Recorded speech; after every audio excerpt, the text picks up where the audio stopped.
Bien, amigos, y a las 6:51 iniciamos la ronda de entrevistas con el abogado Guillermo Cocheza, aunque ya él la primera vez me corrigió y me dijo, llámame Willy, porque a mí Guillermo nadie me conoce, yo soy Willy Cocheza. Señor Willy, bienvenido. Hoy vamos a analizar un tema que ha tocado casi todos los candidatos presidenciales, una asamblea constituyente, algo que han prometido muchos otros presidentes y nunca han cumplido.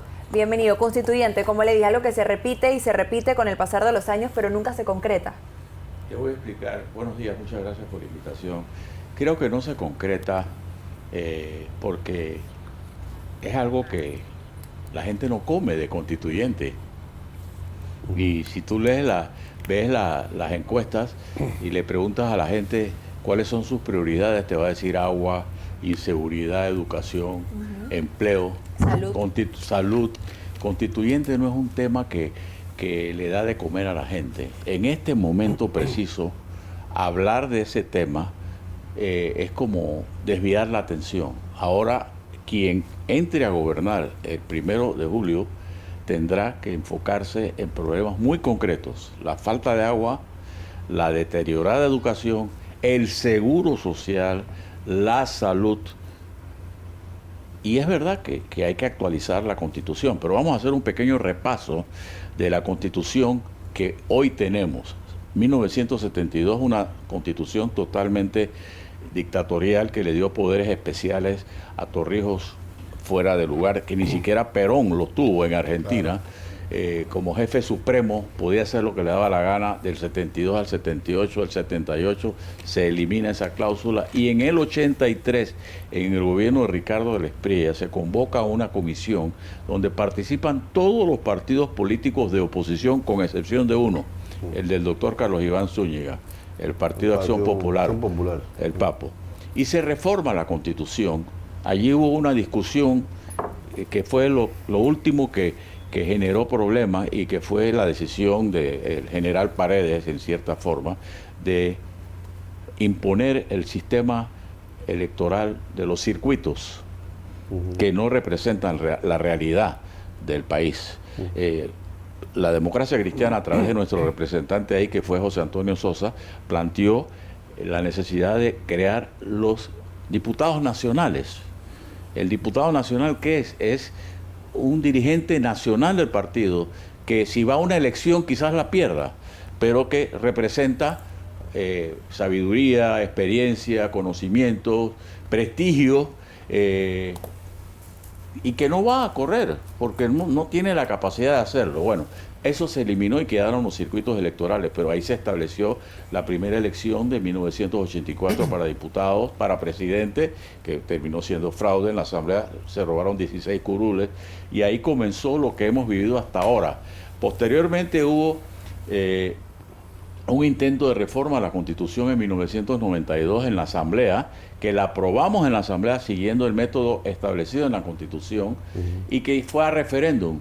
Y la gente en el referéndum no votó en contra de la Constitución nueva o de los artículos que se habían establecido, sino en contra del gobierno de Endara. Y se convertía en un tema más de popularidad que de... Exactamente, o sea, quizás ya tuviésemos muchas mejorías en el tema constitucional si se hubiera aprobado eso. Recuerdo que el PRD, que tenía 7 diputados, saboteó la campaña y la politizó, la reforma a la Constitución. A mí me tocó, como diputado, ser el que llevó a nivel nacional la discusión del tema constitucional. Después se reformó la Constitución en temas precisos, el tema de la eliminación del ejército, y posteriormente, durante Martín Torrijos, se eliminaron ya no eran 2 suplentes, sino uno, un vicepresidente, etcétera. Y posteriormente Martinelli nombró una comisión para reformar la Constitución, para hacer una propuesta, gente muy valiosa, y quedó allí engavetada. Posteriormente la Concertación Nacional propuso otros cambios que Cortizo los agarró sin analizarlos y se los tiró a la Asamblea, y ya saben lo que pasó en la Asamblea. Sí. Entonces, los mecanismos que se han estado utilizando no han sido los más correctos. Yo sí creo que el país necesita algunos cambios precisos, pero en este momento...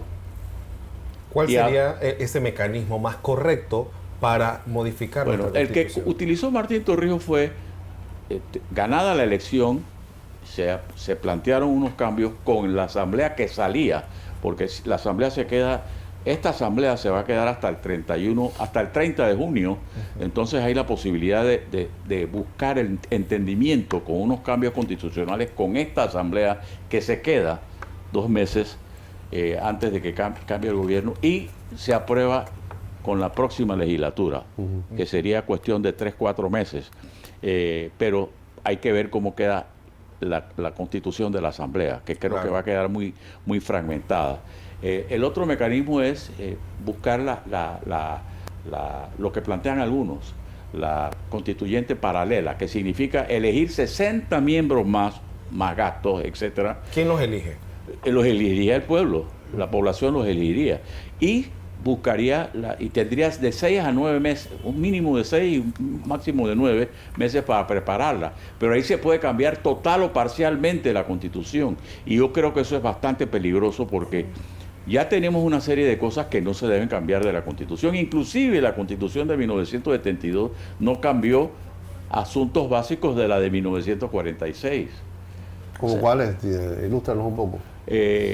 La familia, el régimen patrimonial, la propiedad privada, o sea, las cosas básicas de la Constitución de 1946 se mantuvieron en la de 1972. Lo que cambió la del 72 fue el órgano legislativo, que no existió. El primer órgano legislativo después de 1968 nace en 1984 como consecuencia de las reformas de 1983. La elección presidencial, etcétera. Todo eso se eliminó. O sea, yo creo que hay una serie de cosas que no se van. Por ejemplo, hicimos la reforma, y yo fui parte de esa constituyente de 1993-94 y se aprobó en el siguiente periodo el título sobre el Canal de Panamá. Y no creo que eso se debe cambiar. No se debe cambiar. Entonces, una constituyente paralela abre el espectro para que se cambie todo. Y eso genera cierta inestabilidad en el país. Y depende mucho de la situación política del momento, del equilibrio de poder de ese momento. Exactamente. O sea que es un tema importante, pero no esencial en este preciso momento. Si hubiese la posibilidad de cambiar la Constitución, ¿qué hay que cambiar? ¿Qué es lo que nos afectaría como ciudadanos cambiar? Bueno, mira, yo creo que hay que actualizarla. Hay una serie de derechos humanos nuevos, que no es que son nuevos, sino que se han desarrollado, sí. Y que hay que incluirla y ajustarla a los nuevos preceptos constitucionales que existen. Pero mira la experiencia que acaba de tener Chile. La primera elección gana la izquierda, y la izquierda, en lugar de buscar el equilibrio, impone un modelo de constitución que va a un referendo y pierden. Viene otra elección, cambia el péndulo y gana la derecha. Y la derecha, estúpidamente, no busca el equilibrio con las otras fuerzas. Impone un texto pro derecha y pierde. Entonces, Chile se ha gastado 2 periodos, una cantidad de discusiones, y no ha podido cambiar la constitución que le llama la Constitución de Pinochet. Sí. Entonces, que es la que todavía existe. O sea, ya nos damos cuenta que un país maduramente más maduro que Panamá, mira lo que ha pasado. O sea, que eso no es una solución. Exacto. La gente no come constitución, y lo vemos cuando en las encuestas se reflejan cuáles son las necesidades y urgencias de los panameños. Usted menciona que no es el momento para hacer estos cambios constitucionales, y nos preguntamos cuándo es el momento. ¿Hay algún momento en específico o depende de la voluntad política? Es lo que acaba de decir Alexis, cuando las circunstancias políticas así lo indiquen. De repente, la asamblea que se escoja es una asamblea más equilibrada y se puede buscar una solución. Pero siempre van a haber grupos que van a estar planteando el extremo. Yo estoy seguro que la izquierda, representada por la profesora Maribel Gordón, y que creo que cada día que hacen cosas como las de ayer, de cerrar calles, le quita puntos a ella, no va a tener un solo representante en la asamblea. ¿Tú crees que ese sector no va a buscar la manera de protestar porque ellos no están incluidos? Me pregunto. O sea, es una cuestión que siempre va a tener, hay que buscarle el cascabel al gato. Pero sí creo que podría llegar un momento en que nos pongamos de acuerdo en 4, 5, 6, 7, 8 puntos y que lo llevemos a un referéndum. Aprovechando que está aquí Willy, queremos hablar un poquito de política y varias cosas que me gustaría tocar. A ver. Por ejemplo, el tema de los lapsus del candidato de gobierno. ¿Qué opinión te merece? Sí, por un lado nos pone a hablar de él, mal o bien, pero te pone a hablar del candidato. Y la publicidad, mala o buena, dice Gratis. que buena. Es verdad. Pero, ¿qué opinión te merece en tu fase de analista político y una persona que ha estado mucho tiempo en la política y sabe de las anécdotas de los candidatos políticos durante todo este tiempo? Bueno, ya vimos que una política con bastante reconocimiento, como es Balbina Herrera, mi excompañera en la asamblea, dice que Gaby estaba en las tendencias, pero en la tendencia negativa, cuando se dio el lapsus anterior del 8 por 4. por 4:32, que me acordó la canción esa de 2 y 2 son 4, 4 y 2 son 6, 6 y 2 son 8, y 8, 16, y entonces hay que agregarle, y 8 por 4, 32. 40. Sí, no, pero el 32 para que se lo aprenda. Ah, ok. Ese es un buen método de enseñanza. Aprendizaje, Ajá, vas ajá. repitiendo y que, ok, la respuesta es 32. Exacto. Creo que lo que está reflejando es, y me contaba alguien ayer, un analista venezolano que vive aquí en Panamá, me decía, qué mala escogencia hizo el PRD. Deben estar muy arrepentidos del candidato, porque eso lo que refleja es falta de preparación. Que tú te equivoques una vez, pero que te equivoques dos. Mucho nervio, un tema de... Mucho nervio, pero también mucha prepotencia. Tú la notas cuando él va a hablar a los medios. Él habla como bravo, como molesto. O sea, le falta cancha. Falta calle, como dicen. Le falta calle. Y se molesta por cualquier cosa. Pero bueno, yo creo que esta es una situación win-win, como dicen los gringos. Él gana de todas maneras. ¿Qué gana? Si puede ganar la elección de 1 a 10. Puede. Digo, las posibilidades Está están allí. corriendo. Las posibilidades están allí, pero difícilmente lo hará con 1 sobre 10. Pero ahí está ese 1 todavía. ¿Algún milagro? Nadie sabe. Los milagros existen para muchos. Y por el otro lado, tú te imaginas la cantidad de dinero que han recaudado para la campaña, y que en todas las campañas, sobre todo los candidatos de gobierno, que muchos llegan a pagar o a compensar o a donar, para usar la palabra apropiada de Juan Carlos Varela, donaciones, y con la falta de controles que existe en Panamá para ese tipo de actividades, porque definitivamente que yo he sido candidato 5 veces, y yo he recaudado, y hay mucha gente que te dice, mira, oye, yo te voy a dar, pero con una sola condición, ¿ah? Tú no le digas a nadie que yo te di algo. Y es así, es así. ¿Cómo lo hacen? Lo hacen. Y si alguien, tú lo conoces, una persona seria, te dice eso, tú le cumples la palabra. Sí, hay que respetar eso. Sí, Porque- yo recuerdo que en el año 1984, mi primera campaña para diputado, porque yo había corrido en el 68 y llegó, se metieron en mi oficina, y lo único que les interesó, los ladrones, lo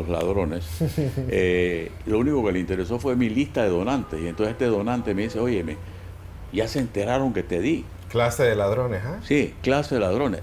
O sea, lo que te quiero decir es, esto es un negocio, ganes la elección o no la ganes. Y eso ya lo veremos. Y yo creo que por eso están, porque yo no creo que tienen ninguna posibilidad de ganar. Me refiero al PRD. Inclusive, la oferta electoral presidencial en la encuesta de la prensa, yo sí le doy valor a las encuestas como la situación en un momento dado. No significa que eso va a ser la realidad al final. Pero esa encuesta te dice no solamente que está muy mal Gaby Carrizo, sino sus candidatos a diputados también. No sé si analizaste esa parte. Hay muchos candidatos del PRD que no están poniendo en su publicidad que voten por Gaby, no la rubrican con Se el voto desconectan presidencial. de la figura De la de Sí, Gaby. se candidatura. desconectan porque es una carga, es una carga. Y entonces eso podría generar más candidaturas independientes, pero también veo muchas candidaturas independientes que están sin mayor respaldo. ¿Cuántos saldrán de independientes? No lo sé. Salieron 5 la vez pasada, 1, al poco rato se cambió, quedaron 4. De los 4, el que más se ha destacado es Juan Diego Vázquez.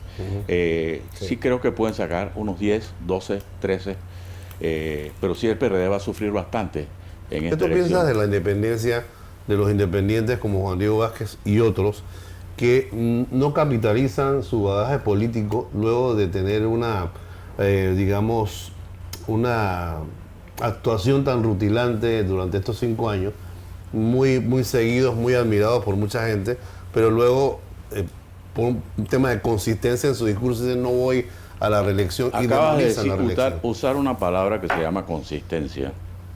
Si algo yo he tenido en política es que he sido consistente. Desde mi primera elección en 1968, bueno, el lapsus que hubo de la dictadura, pero desde que comienza todo otra vez, desde el 78 y todo hasta la fecha, tú tienes que ser consistente, pero el ser consistente en política es muy sacrificado. Claro. Yo fui diputado y siendo diputado yo tuve que hipotecar mi casa otra vez porque no te alcanza. No te alcanza lo que te pagan en la asamblea, por más que te paguen $7,000, que se convierten en 5,700 luego de los impuestos, y entonces cometes las estupideces que no miras 30 años después de... Yo no me pude jubilar con el máximo, ¿sabes por qué? Porque nosotros en la asamblea, para ser más vivos que Tío Conejo, nos poníamos 1.800 de salario. Entonces yo no pude... Mi tiempo en la asamblea, que fueron casi 9 años, se cotizaron en 1.800.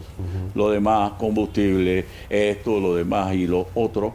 Y entonces uno no piensa a futuro, pero es sacrificado. Entonces quizás esa consistencia. Me dicen que Juan Diego, que creo que ha sido un excelente diputado, va a especializarse posteriormente fuera del país. Yo creo que él tiene derecho a mejorar su situación académica y que eso le puede servir al país, pero es falta de consistencia. Es difícil la Yo he consistencia visto que política. Lombana, que había tenido una muy buena actuación hace 5 años, ahora pareciera que en las encuestas que he estado viendo, que cada vez se encuentra como mediatizado, y he escuchado los mensajes que está enviando, son muchos mensajes de cambio de constitución, de cambio de sistema. No sé si eso es lo que le interesa al electorado que le está buscando a la juventud. Pienso que no es tan así, pero el cambio sistémico no es una cosa que se pueda resolver con una elección, se resuelve con una estrategia política una vez que llegas al poder.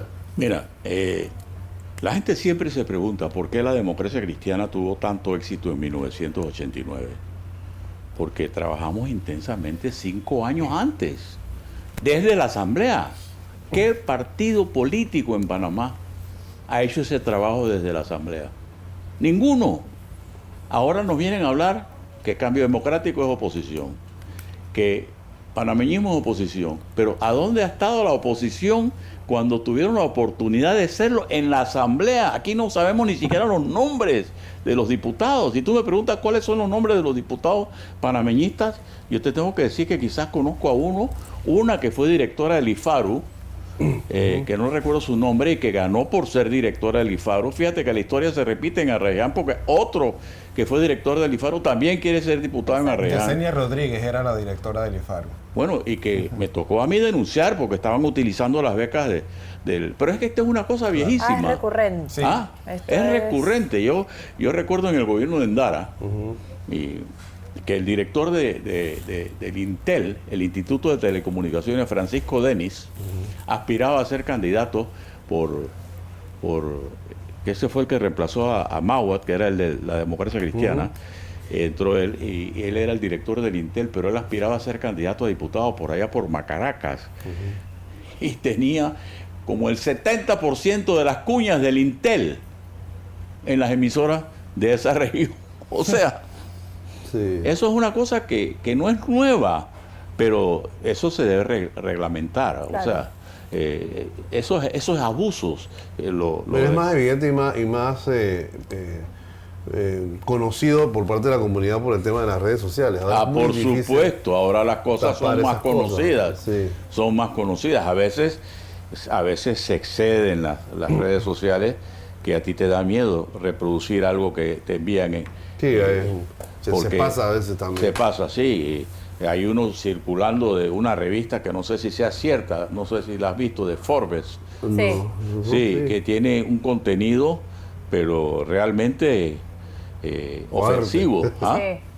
¿Será cierto que esa revista, utilizando un nombre de una revista prestigiosa a nivel de Estados Unidos, Sí, el tema de que los medios digitales no están regulados permite todo ese tipo de... es que tampoco los puede regular? Claro, es difícil. Es Creo que complicado. ahora habrá otra protesta, ¿saben? ¿No? Sí. Otra protesta es un track, Sí. porque lo sacaron del Twitter, así que Así. no sé a dónde lo van a... Temporalmente les Van ahí cierran la cuenta de- a pelearse con Le el... cierran No, la me cuenta imagino de que le van a banco, le cerrar cierran las la calles cuenta a de- frente de las oficinas de X, X, allá a donde las tengan, no sé dónde las Esa tienen. es otra cosa que te iba a preguntar, entre otros temas, y el último va a ser el que queremos cerrar, pero ayer pienso que el alcance que está teniendo Suntra, que el tema económico financiero lo está afectando a tal medida de que, si bien cerraron calles, hicieron escándalo, bulla, yo lo vi bastante mediatizado, Sí, minimizado. yo también pienso lo mismo. Porque ese es un tema que a los que más afecta es a los pobres trabajadores que no van a cobrar su día ayer, ¿no? No sé si no le hemos perdido la pista a un caso que se mencionó hará 2 semanas o 3, de Javier Caballero. Explícanos a ver de qué se trata. Javier Caballero es un dirigente de Suntrack en Chiriquí. Ujú, En Chiriquí tiene una sede, ujú, camino al aeropuerto de David, ujú. a todo meter. Muy la bonita, muy Suntrack. bonita, sí. 3 pisos. Como la que tienen en San Miguelito, ¿no? Sí, eso me han dicho, sí. Pero el caso de Javier Caballero, que es candidato a diputado por Boquete, tengo entendido que está detenido y no ha salido, que lo han...